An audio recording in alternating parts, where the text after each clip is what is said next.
Cox's Bazar Dohazari rail লাইনটা যেন বসে না থাকে, এটা যেন জাতীয় উন্নয়নের একটা অংশীদার হতে পারে, তার জন্য আমার কালুরঘাট সেতুটাকে তৈরি করে দিতে হবে।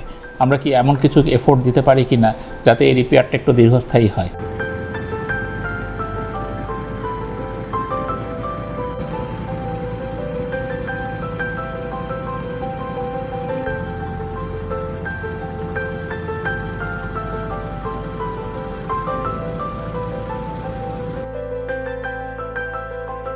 কালুরঘাট ব্রিজের ব্যাপারে আমাকে ইনভলভ হতে হয়েছে প্রথম বাংলাদেশ রেলওয়ে যেটা বললেন সেটা হলো যে দোহাজারী কক্সবাজার রেল লাইন অনেক দ্রুত বেগে এগিয়ে আসছে এবং কালুরঘাট সেতুটা নতুনটা করতে সময় লাগবে, তো ফলে আমাকে বেশি ভারের ইঞ্জিন বহন করার জন্য এই সেতুটাকে প্রস্তুত করতে হবে।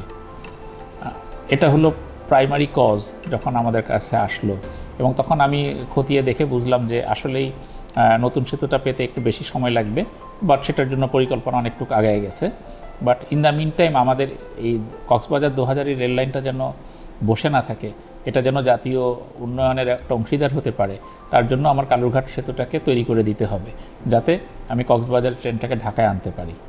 সেভাবে আমি গেলাম, কিন্তু আমি আমার দল নিয়ে গেলাম। কিন্তু যখন আমার দল ওখানে গেল, আমি কিন্তু সাধারণ মানুষের সাথে মিশেছি, সাধারণ মানুষদের সাথে আমরা কথাবার্তা বলেছি, এবং সেখান থেকে দেখলাম যে কালুরঘাট সেতুটার আসলে এলাকাবাসীর জন্য একটা অসম্ভব রকম গুরুত্বপূর্ণ বিষয়।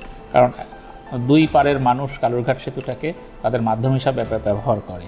ট্রেন যাত্রা একটা পার্ট, কিন্তু এছাড়া পথচারীরা এটা ব্যবহার করে এবং গাড়ি চালকরা এটা ব্যবহার করে এবং একটা লোকাল জনগোষ্ঠীকে এর সাপোর্ট দিচ্ছে। তখন আমার জন্য যেটা প্রয়োজন হলো সেটা হলো যে তাদের এই ডিমান্ডটাকেও যেন আমরা মিট করতে পারি, not only Dhaka Cox's Bazar rail line. কাজে আমি সামগ্রিকভাবে তখন পুরো জিনিসটাকে আমি প্ল্যানিংয়ের মধ্যে নিয়ে আসলাম। তো সে কারণে আমাদের এই কাজটা প্ল্যান করতে কিছুটা সময় লেগেছে, এবং আমাদের টাইম চ্যালেঞ্জ ছিল যে কক্সবাজার রেল লাইনের সাথে যেন এটাকে আমরা সিনক্রোনাইজ করতে পারি, আর সিনক্রোনাইজ না করতে পারলে জাতীয় ক্ষতি আরও বেশি হতে পারে। তো এই সব কিছু মিলিয়েই আমরা সামগ্রিক ডিজাইনটা করেছি। আর আমাদের ডিজাইনের আরেকটা বড় উদ্দেশ্য ছিল, আমাদের মধ্যে সবসময় একটা কৌতূহল ছিল যে বারবার সেতুটা রিপেয়ার করা হচ্ছে, কিন্তু কেন রিপেয়ারটা টেকসই হচ্ছে না। তো যখন এটা আমাদের হাতে এসেছে তখন আমাদের মনে হলো যে আমরা কি এমন কিছু এফোর্ট দিতে পারি কি না যাতে এই রিপেয়ারটা একটু দীর্ঘস্থায়ী হয়। কারণ হয়তো আমাদের নতুন সেতু হবে, তারপরেও জন্য এইটা একটা বিকল্প সেতু হিসেবে কিছু সময় সাধারণ মানুষরা এটাকে ব্যবহার করতে পারে, সেটা গাড়ি চালিয়ে হোক অথবা পথচারী পারাপারের জন্য হোক, এটার জন্য একটা বিকল্প ওয়ে হিসাবে থাকে।